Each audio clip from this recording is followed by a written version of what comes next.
नमस्ते. नमस्कार. नाव आणि पत्ता सांगा सर. माझं नाव अमर रावसाहेब मोहिते, राहणार पेसंदी, तालुका हातकणंगले, जिल्हा कोल्हापूर. आपली जी केळीची वाढ आहे, केळीची वाढ कोणती हो? ही G9. जैनची. लागण करून किती महिने झाले सर? लागण करून आता 4.5 महिने पूर्ण झाली. 4.5 महिने म्हणजे कुठल्या महिन्यात लागण केली होती? ही 15 फेब्रुवारीला. फेब्रुवारीला. म्हणजे पूर्ण टेम्परेचर मध्ये आहे नाही? त्यावेळेला सर टेम्परेचर किती होतं?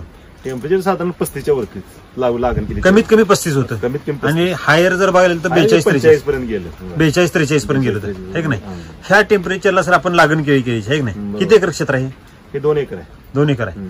त्यात सर बघायला गेलो होतं एक ही पान कुठं करपलेलं दिसत नाही. एवढ्या टेम्परेचरला असून बागाचं म्हणजे मरीचं प्रमाण एकदम कमी आहे आणि ह्याचं व्हेरिएशन म्हणजे कमी जास्त पण आपण व्हेरिएशन एकदम कमी. एक सारखा प्लॉट आहे, बघू शकतो एवढा एवढा. आणि कुठं करपा स्पॉट कुठंच नाही.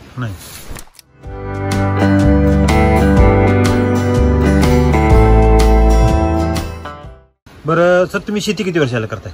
शेती आता 20 वर्षाला करताय. त्यातल्या केळी किती वेळा केल्या होत्या? केळी 6-7 पीक आहे. 7वं पीक आहे की नाही? दरवर्षी हाय अशा बेस्ट असतात आहे की नाही?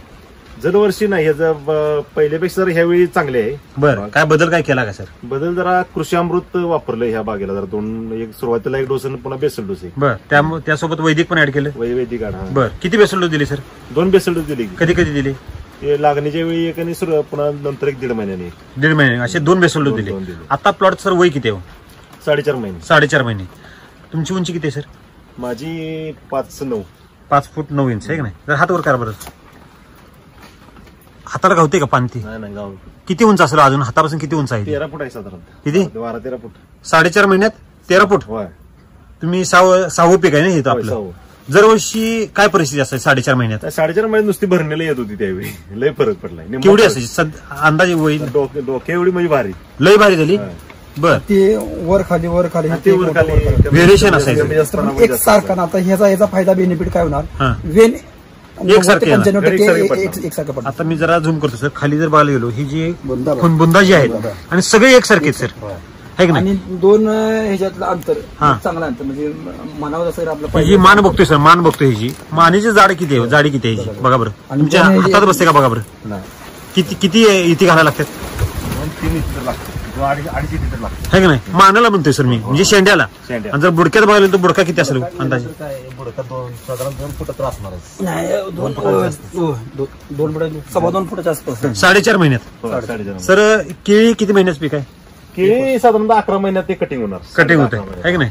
11 महिन्यात. आता 2.25 ते 2.5 फुटाचा घेरा आहे. तुम्हाला काय वाटतं किती घेरा होईल याचा? घेरा होणार की 4-4.5 फुटापर्यंत जाणार.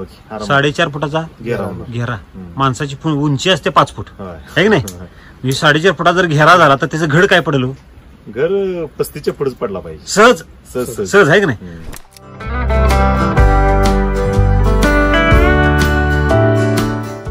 2 एकरात तुम्हाला सर आता ही जी बघतोय आपण लागण केली टेम्परेचर मध्ये, तुटाळ किती टक्के झालं सर? तुटाळ एकदम कमी, तसं 5%. 5% झालं. ज्यावेळेला आपण रासायनिक शेती करत होतो त्यावेळेला किती होत होतं? तुटाळ त्यावेळी जास्त जायचं, 20% पर्यंत जायचं टेम्परेचरला जात होतं. ह्या वेळेला सर आपल्या बरोबर किती लागणी झाल्या तो केळीच्या लागणी तशा कमी झाल्यात. आपल्या बरोबरच्या किती? आपल्या बरोबरच्या 2 ठिकाणी लावल्यात. लागण केलं आहे की नाही? त्यांची परिस्थिती काय आणि आपल्यात काय बदल आहे? बराच फरक पडलाय. तरी पण काय बदल आहे? बदल म्हणजे त्यांचे व्हेरिएशन कमी जास्त आहे आणि तुटाळ पण बऱ्याच, म्हणजे मर पण जास्त झाली. मर जास्त झालेली आहे. मर झाडांची का होते माहितीये का सर? अभ्यास केला काय तुम्ही? मर जास्त आता काय त्याचं सुरुवातीला योग्य पोषण नसल्या, सुरुवातीचं नियोजन म्हणजे पोषणाचा अभाव म्हणजे मर आहे की नाही?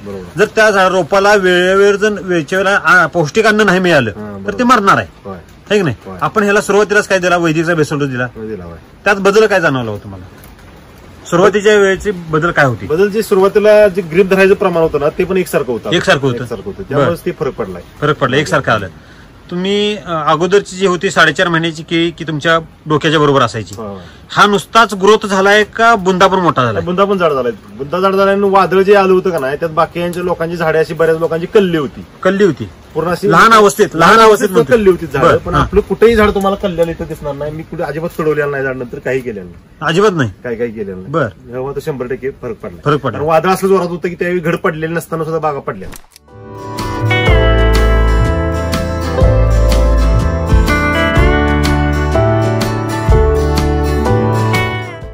रस्त्याकडचे जर आपण झाडं बघितलो तर जवळजवळ 25 ते 30% रस्त्याकडची मोठी झाडं सगळी उगवून पडली होती. आणि हे आपलं म्हणजे वादळाचं झाड कुठंच कल्लेलं नव्हतं. का बरं कळलं नाही? अभ्यास केला मुळे स्ट्रॉंग राहिली ना.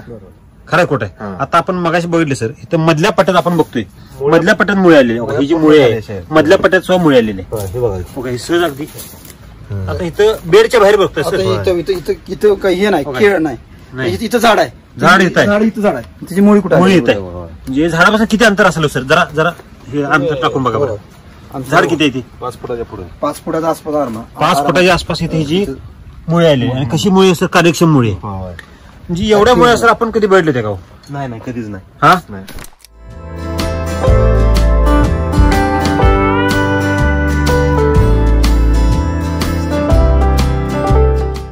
तुम्ही जर 6 वर्षाला केळी शेती करताय, झाडाचं जे स्ट्रक्चर आहे हे 2 गोष्टीवर आधारित असतं. रामसर नेहमी म्हणतात बघा, मुळी आणि पान ज्याचं सदृढ तिचं प्लॉट सदृढ. हे दोन्ही मुळी आणि पान हे अन्न घ्यायची त्याची आहे ना. अगदी बरोबर. अन्न स्रोत काय? एक मुळी अन्न खाणार आणि पानावाटे अन्न निर्मिती करणार. दोन्ही पण आपले कसे आहेत? दोन्ही पण स्ट्रॉंग आहे. बरोबर आहे.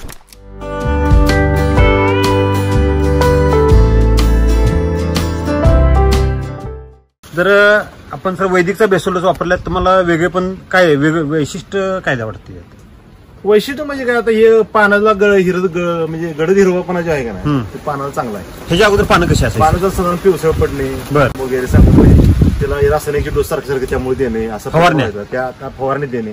आता हे फवारणी तर एकही तुम्हाला पटणार नाही की एकही फवारणी मी कुठलीही केलेली नाही. काय म्हणला? कुठलीही फवारणी केलेली 4.5 महिन्यात एकही फवारणी केली? फवारणी कुठलीही कीटकनाशक नाही तर कुठलीही फवारणी, बुरशीनाशक कुठलीही फवारणी. जे राम सरांनी सांगितले ते प्रत्यक्षात इथं उतरायला लागले. बरोबर आहे. हा, ते अगदी बरोबर. खरं आहे खोट आहे सर?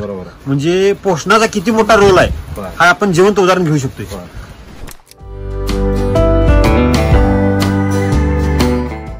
अगोदर सर आपण रासायनिक शेती करत होतो त्यावेळेला किती दिवसाला एक स्प्रे मारावा लागत होता? कमीत कमी महिन्याला तर एक मारा लागायचा. काही नाही म्हणलं तर महिन्यात नाही एक मारा लागायचा. म्हणजे आपली फवारणी किती वाचल्या सर? 5 फवारणी वाचल्या. एकही फवारणी. एका फवारणीचा खर्च किती? एका फवारणीचा खर्च कमीत कमी औषध 2,000 रुपयाला आणि मारायला म्हटलं तर 1,000-1,500. म्हणजे 3,500 रुपये एका फवारणीचे वाचले. म्हणजे 4.5 महिन्यात किती पैसे वाचले सर आपले? 10,000 रुपये वाचलेच. कमीत कमी 10,000 रुपये वाचले.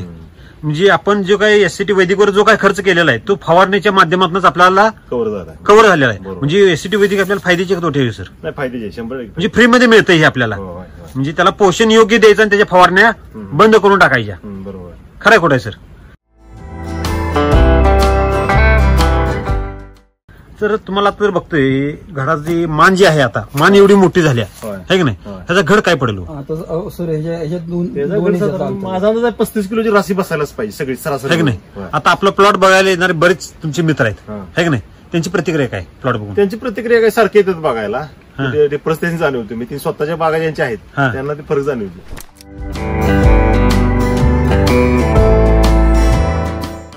एकच माणूस आतापर्यंत तुमच्या प्लॉटमध्ये मित्र तुमचे किती वेळा आले असतील सारखं बघायला? माझ्या समोर तर 4-5 वेळा आला असतील. माझ्या माघारी किती वेळा आले काय माहित नाही, है की नाही?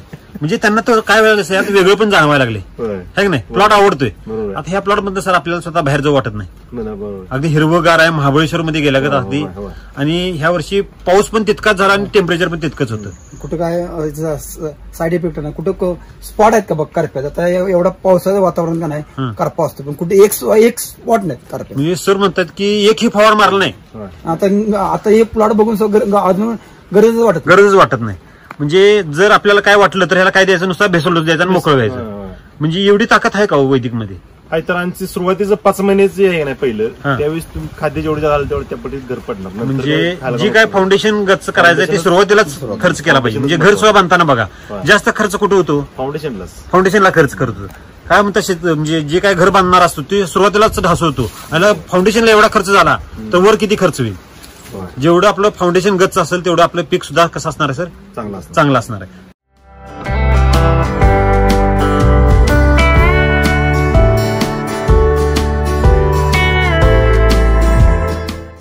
तर तुम्ही टेक्नॉलॉजी एससीटी वैदिककडे वळाला कसं सर? कशी माहिती कळाली? मित्राने शिवाय चव्हाण डीलरशिप चालू केल्यानंतर त्यांनी माहिती सगळी सांगितली तुम्हाला? अगोदर काय माहित नव्हतं. बरं, सुरुवात कुठल्या पिकाने केली सर तुम्ही? सुरुवात आपली उसालाच झाली. बरं. नंतर केळी. किती एकर ऊस होते ते? ऊस आपलं ते 1.5 एकर क्षेत्र होतं. बरं, त्यात तुम्हाला वेगळं पण काय जाणवलं? त्यात वेगळं पण म्हणजे आम्ही रासायनिक त्याला वापरलाच नव्हती, अजिबातच वापरलं नाही. डायरेक्ट 1.5 एकरात 24 पोती कृषी अमृत वापरली आणि तेवढ्यात ते उसाला काय बदल जाणवला तुम्हाला? गडद हिरवापणा, कांड्यातली लांबी, फुटवा चांगल्या पद्धतीने झाला. आता हाय तो ऊस पडले. बरं, त्यात सुद्धा तुम्हाला रिझल्ट सुरुवातीला तुम्ही डेमो तिथे घेतला. किती एकरावर घेतला सर? 1.5 एकर घेतला. 1.5 एकरावर प्रयोग केला. टोटल शेती किती सर? टोटल 7 एकर आहे. 7 एकर. आता एससीटी वैदिकचा वापर किती एकरावर चालू आहे? आता जे पीक करेल त्यात नवीन चालूच आहे. आता हे केळी झालं, उसाल झालं, आता हळदीचं एक नियोजन आहे पुढल्या वर्षी. बरं, जसं तुमचं क्षेत्र वाढत चाललंय तसं तुम्ही काय करायला एससीटी वैदिक सगळ्या पिकावर वापर करायला लागलाय. तर तुम्हाला असं वाटत होतं का कधी की एखादी अशी वैदिक टेक्नॉलॉजी येईल आणि आपलं पूर्ण केमिकल बंद होईल? नाही, असं कधीच वाटलं नाही. बरं, रासायनिकचं म्हणजे कायमस्वरूपी रासायनिकच शेती होती. शेणखत वगैरे मिळालं तर घालणे किंवा रासायनिकचा. बरं, मग रासायनिकचा वापर केलाच पाहिजे असं वाटतंय का सर तुम्हाला? रासायनिक वापर 100% एससीटीवर येऊ शकते का? वैदिकवर होऊ शकते. 100% होऊ शकते. बरेच शेतकरी म्हणतात की वैदिक शिवाय म्हणजे रासायनिक शिवाय शेती नाही. चुकीचं आहे ते, मी अनुभव घेतलाय. होऊ शकते त्याचा. बरं, थोडंसं प्रमाण जास्त वापर लागतंय पण होऊ शकते. नाही, त्याला पोट भरून तर खायला द्यायला पाहिजे. असं कुठली गोष्ट नाही की तुम्ही 25 किलो घातले आणि ते आपल्याला 2.5 टन मिळाले, असं कुठलं होऊ शकतं का सर? म्हणजे टनात कसं माहिती आहे, एकरी 30 पोती जरी ही म्हणते 20 पोती, पण 30 पोती जरी एकरी वापरली ती एससीटी वैदिकची तरी 15,000 रुपये त्याचा खर्च येतो 30 पोत्याचा. तरी सुद्धा ते परवडते आपल्याला. परवडते म्हणजे तुमच्या फवारणीतच तो खर्च निघून जातोय. 15,000 म्हणजे काय, असा काही एकरीची काही जास्त खर्च नाही. बरं, परवडते, काय अडचण नाही. तर आपल्या भागातील जे केळीचे शेतकरी आहेत त्यांना तुम्ही काय संदेश द्याल सर? केळीचे शेतकरी आहेत त्यांना संदेश एकच की फक्त सुरुवातीचं जे फाउंडेशन आहे ते चांगल्या पद्धतीनं करणं महत्वाचं आहे. बालसंगोपना हे सगळ्यात महत्वाचे. आणि ह्या टेम्परेचर चुकला तर तुम्ही पुढे काही उपयोग होत नाही केळीच्या बाबतीत. उसाला कसं माणसं जरा भरणीला डोस जादा वापरून हे करतात, तसं केळी चालत नाही. सुरुवातीला अतिशय ह्याची कशी पहिली गोष्ट की मशागत सगळ्यात महत्वाची आणि दुसरी बालसंगोपन. या 2 गोष्टी सांभाळल्या की केळीचा प्लॉट व्यवस्थित आणि वन टाइम हार्वेस्टिंग येणं हे सगळ्यात महत्वाचं आहे सर. तेच महत्वाचं आहे केळीला. तुम्ही केळीला मग खोडवं पण लोक ठेवत नाही, का तर एकसारखं घड जर नाही आले तर खोडवं पण मग त्यापेक्षा जास्त मागे पडवणार. मग ते काय होतं, मग आता 2 टन आलं, नंतर 4 टन आलं. केळीचं पीक खर्चिक आहे, त्यामुळं तुम्हाला लावण खोडवं घेतल्यानंच फायदेशीर पडतं. नुसतं लागण घेणारी शेतकरी फायदा देऊ शकत नाही.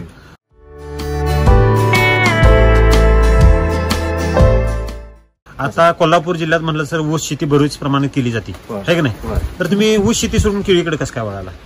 ऊस शेतीकडे एक बेवड बदलणे जमिनीला, म्हणजे जमिनीला एकतर माझ्या माहितीप्रमाणे 1 एकर केळीमध्ये जमिनीत गाडल्या तर 45 टन ओलं खत जमिनीला मिळतं. त्याला कुठलंही बाहेरचं खत वापरायला लागत नाही. ह्याच क्षेत्रामध्ये 10,000 एकचा खोडवा होता अगोदर आमचा. 10,000चा खोडवा 11व्या महिन्यात आम्ही कटिंग केलाय, हार्वेस्टिंग केलं, तर आमचं 1.5 टन अवरेज पडले. त्याला आपण एससीटी वापरलं होतं बरं काय, खोडव्याला पण वापरलं. आणि इथं खाली आता मला 10,000 खोडवा आहे, ती लागण 10 महिन्यात हार्वेस्टिंग झाली, तिचं आपलं 1.25 टन अवरेज पडलं. म्हणजे एवढं उत्पादन निघतंय, म्हणजे भरघोस उत्पादन सुद्धा निघतंय. ऊस उत्पादन निघणं म्हणजे ही बेवड बदलणं हा तितकंच कारणीभूत आहे. 2 नंबर तुमची एससीटी वैदिकचं पोषण देणं. तर पोषणाचा रोल किती टक्के असं वाटते सर तुम्हाला? पोषणाचा रोल 50% आहेच. 50% आहेच, आहे की नाही? म्हणजे योग्य पोषण दिलं तर हे सगळे शक्य होऊ शकते. तर तुम्हाला मार्गदर्शन कोणाचं मिळालं सर? शिवाजी चव्हाण आमचे मित्र आहेत. सर नमस्ते, तुमचं नाव पत्ता सांगा सर. नाव शिवाजी चव्हाण, राहणार तालुका जिल्ह्यात. Contact number 87 66 58 50 25. ठीक आहे, okay, thank you, best of luck sir. Okay, thank you.